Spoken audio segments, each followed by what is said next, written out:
သုတဓမ္မကဝေတိဒီပတ်တု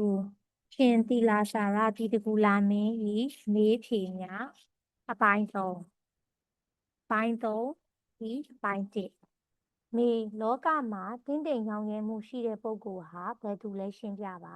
ဖြေလောကမှာတင်းတိမ်ရောင်ရဲမှုရှိတဲ့ပုဂ္ဂိုလ်ဟူသည်တစ်ကာမဂုဏ်အာယုန်ဒီပေါ်မှာအပြစ်မြင်ပြီးမဂ်ခင်၈ပါးအကျင့်တရားကိုကျင့်ပြီးသည့်ပုဂ္ဂိုလ်တဏှာမရှိသောပုဂ္ဂိုလ်ယဟန္တာပုဂ္ဂိုလ်ဖြစ်ပါသည်မေ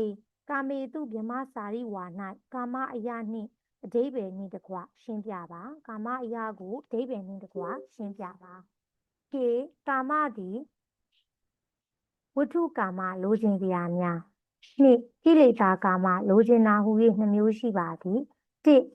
ကာမိယတိတိကာမောအလိုရှိရတောင်းတအပ်သောကြောင့်ကာမဝတ္ထုကာမဆိုတာအာယုံ၅ပါးကိုဆိုခြင်းဖြစ်သည်တစ်ယူပါယုံနှစ်တတ္တာယုံသုံးခန္ဓာယုံလေးယတ္တာယုံငါးဖို့တ္တပါယုံရင်းအာယုံ၅မျိုးကိုဝတ္ထုကာမဟုခေါ်ပါသည်နှစ်လိုချင်စရာတွေကိုလိုချင်တဲ့လောဘကိုကိလေသာကာမဟုခေါ်ပါသည်မေကာမနှစ်မျိုးထဲမှာဖယ်ရှားမိကာမနှင့်မဖယ်ရှားမိကာမတို့ကိုခွဲခြားပြပါဖြေကာမသည်တစ်ဝတ္ထုကာမလိုချင်စရာများနှစ်ကိလေသာကာမလိုချင်တာဟူ၍နှစ်မျိုးရှိပါသည်ထိုကာမနှစ်မျိုးထဲမှာလိုချင်တာကိလေသာကာမကိုသာဖယ်ရှားရမည်လိုချင်စရာညာဝတ္ထုကာမကိုဖယ်ရှားစရာမလိုပါမေမြတ်စွာဘုရားဤဝတ္ထုကာမအပေါ်အတိမတ်ပြုပုံကိုရှင်းပြပါဖြေမြတ်စွာဘုရားသည်ဝတ္ထုကာမအပေါ်အတိမတ်ပြု၏မြတ်စွာဘုရားမှာတွင်မျက်စိရှိ၏နားရှိ၏နှာခေါင်းရှိ၏ရှာရှိ၏ကိုယ်ရှိ၏မြတ်စွာဘုရားသည်လှတာလေးကိုမြင်လိုက်ရင်လှလိုက်တာနှစ်သက်စရာကောင်းလိုက်တာလို့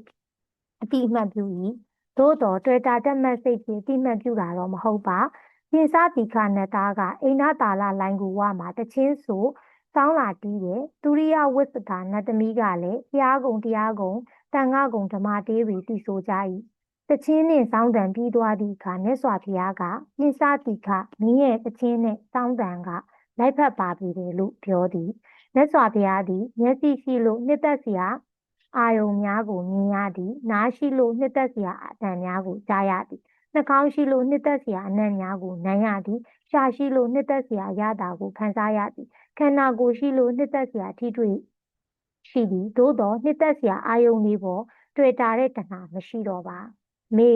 မြတ်စွာဘုရားသည်အဘဲကြောင့်လောကကြီးအပေါ်မြင့်တက်နေရပါသည်။ဒီမြတ်စွာဘုရားသည်မဂ်ခင်၈ပါးအကျင့်တရားကိုကျင့်ကြံသည့်အတွက်အာယုန်တွေရဲ့အပေါ်မှာတွေ့တာနေခြင်းမရှိသောကြောင့်လောကကြီးမှာမွေးဖွားပြီးလောကကြီးအပေါ်မြင့်တက်နေပါသည်။ဥပမာကြာပန်းဟာရေထဲမှာပေါက်ပင်မဲ့ရေ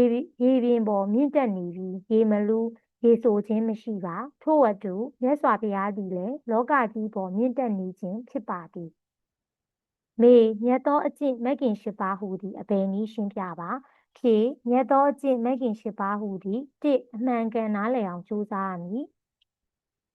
တမာဒိဋ္ဌိနှစ်မှန်မှန်ကန်ကန်တွေးတတ်ရမယ်တမာသင်္ကပ္ပသုံးပြောတာလည်းပြည့်ကင်းရမယ်တမာဝါစာလေးလုပ်တာလည်းပြည့်ကင်းရမယ်တမာကမ္မန္တငါကိုကျင်တရားကောင်းရမယ်တမာအာဇီဝ၆မှန်ကန်တဲ့ကြိုးစားမှုရှိရမယ်တမာဝါယမခုနှစ်မှန်ကန်သောတတိယမှုရှိရမယ်တမာတတိရှစ်စိတ်ငြိမ်အောင်ကြိုးစားရမယ်တမာတမာတိမေမြတ်သောအကျင့်မဂ်ခင်၈ပါးကိုအောင်မြင်အောင်ကျင့်ရမည်အနှစ်ချုပ်၃ချက်ကိုဖော်ပြပါဖြေမြတ်သောအကျင့်မဂ်ခင်၈ပါးကိုအောင်မြင်အောင်ကျင့်ရမည်အောင်မြင်ဖို့အတွက်တစ်သီလမဂ်ခင်၃မျိုးကိုအခြေခံရမည်နှစ်တမာတိမဂ်ခင်နှင့်ပညာမဂ်ခင်တွေကိုကျင့်ရမည်လုပ်ရမည်သီလတမာတိပညာမေအဘယ်ပုဂ္ဂိုလ်ရဲ့စိတ်ဟာတုံ့လုံးမှုလှုပ်ရှားမှုကင်းပါသနည်းဟေတဏမာနဒိဋ္ဌိစတဲ့ကိလေသာတွေအပြီးသက်ချုပ်ငြိမ်းသွားတဲ့ပုဂ္ဂိုလ်ရဲ့စိတ်ယဟန္တာပုဂ္ဂိုလ်၏စိတ်သည်တုံ့လုံးမှုလှုပ်ရှားမှုမရှိတော့ပါမေတုံ့လုံးမှုလှုပ်ရှားမှုကိလေသာကင်းရန်လိုအပ်သည့်ရေးချင်း၃ရပ်ကိုဖော်ပြပါဖြေလှုပ်ရှားမှုတုံ့လုံးမှုကိလေသာကင်းရန်လိုအပ်သည့်ရေးချင်း၃ရပ်မှာတစ်ဝိတတနာတဏကင်းရမည်နှစ်တတ္တာတတောတတိအမြဲရှိရမည်သုံးနိဗ္ဗုတောငြိမ်းအောင်လုပ်ရမည်မေတဏကင်းအောင်မိတို့ကျင့်ကြံရမည်ရှင်းပြပါဖေတဏကင်းအောင်အမြဲတမ်းသတိရှိရမည်သတိရှိတယ်ဆိုတာတဘာဝအာယုန်တွေပေါ်မှာသတိရှိနေတာ အာယုံလေးမျိုးဖြစ်သောကာယဝေဒနာစိတ်ဓာတ်ဓမ္မမှာအမြဲတည်းရှိနေသူသည်တွေ့တာမှုမလာတော့ပါတဏှာကင်းသွားပြီဖြစ်သည်သတိနှင့်ကြည့်ပြီးပညာနှင့်ငြိမ်းသက်ရမည်မေသင်္ခါရနိဗ္ဗုတော၌ငြိမ်းခြင်းနှမျိုးကိုဖော်ပြ၍ဤနေရာ၌ယူရမည့်ငြိမ်းခြင်းကိုဖော်ပြပါဖြေငြိမ်းခြင်းသည်တစ်သူဟာသူငြိမ်းတဲ့ငြိမ်းခဏနိရောဓနှစ်ငြိမ်းအောင်လုပ်လို့ငြိမ်းတဲ့ငြိမ်းမှုတွေနှမျိုးရှိကြပါသည်ဤနေရာသင်္ခါရနိဗ္ဗုတောအရာငြိမ်းအောင်လုပ်တဲ့ငြိမ်းတဲ့ငြိမ်းကိုယူရမည်မေသင်္ခါရနိဗ္ဗုတော၌ငြိမ်းခြင်းနှမျိုးကိုအဓိပ္ပာယ်နှင့်တကွရှင်းပြပါဖြေငြိမ်းခြင်းသည်တစ်သူဟာသူငြိမ်းတဲ့ငြိမ်းနှစ်ငြိမ်းအောင်လုပ်လို့ငြိမ်းတဲ့ငြိမ်းမှုတွေနှမျိုးရှိကြသည်သူဟာသူငြိမ်းတဲ့ငြိမ်းတဏှာသည်သူဟာသူဖြစ်လာပြီးသူဟာသူပြတ်သွား၏အဲ့ဒီငြိမ်းတာသည်ခဏငြိမ်းတာသာဖြစ်သည်အနိစ္စတဘာဝတရားဖြစ်လို့ပေါ်လာပြီးပျောက်သွားခြင်းဖြစ်သည်နောက်ထပ်ချက်ဖြစ်လာအောင်မည်ဖြစ်သည်ငြိမ်းတယ်လို့ပြောလို့မရပါဒါကိုခဏနိရောဓအခိုက်အတန့်ပြောင်းငြိမ်းခြင်းဟုဆိုရမည်ငြိမ်းအောင်လုပ်လို့ငြိမ်းတဲ့ငြိမ်းအကြောင်းတွေကိုငြိမ်းလိုက်လို့အကျိုးတရားငြိမ်းသွားတဲ့အရာမျိုးကိုတကယ်ငြိမ်းတာလို့ဆိုရမယ်သူသည်နောက်ထပ်ထပ်ဖြစ်เสียမရှိတော့ပါအပြည့်သက်ငြိမ်းသည့်အငြိမ်းဖြစ်သည်မေအစွန်းနှင့်ပတ်သက်၍ပထမယဟန်ယူဆချက်ကိုအကြောင်းနှင့်တကွဖော်ပြပါဖြေအစွန်းနှင့်ပတ်သက်၍ပထမယဟန်တစ်ပါးယူဆချက်မှာဖတ်တသည်ပထမအစွန်းဖတ်တဖြစ်ကြောင်းတရားတဏှာသည်ဒုတိယအစွန်းဖတ်တချုပ်ငြိမ်းရာနိဗ္ဗာန်သည်အလယ်ဖြစ်ပါသည်အကြောင်းကဖတ်တသည်လူရယ်လို့ဖြစ်လာပြီဆိုရင်အာယုန်နှင့်ဆက်နွယ်မှုဖတ်တကိုအကြောင်းပြုပြီးနာယုတ်တွေဖြစ်ကြတယ်အာယုန်နှင့်ဆက်နွယ်မှုကအဓိကကြတယ်ရင်းတို့မှန်မှန်ကန်ကန်တည်ခြင်းဖြင့်တဏှာဒိဋ္ဌိများမလာနိုင်ပါဟုယူဆပါသည်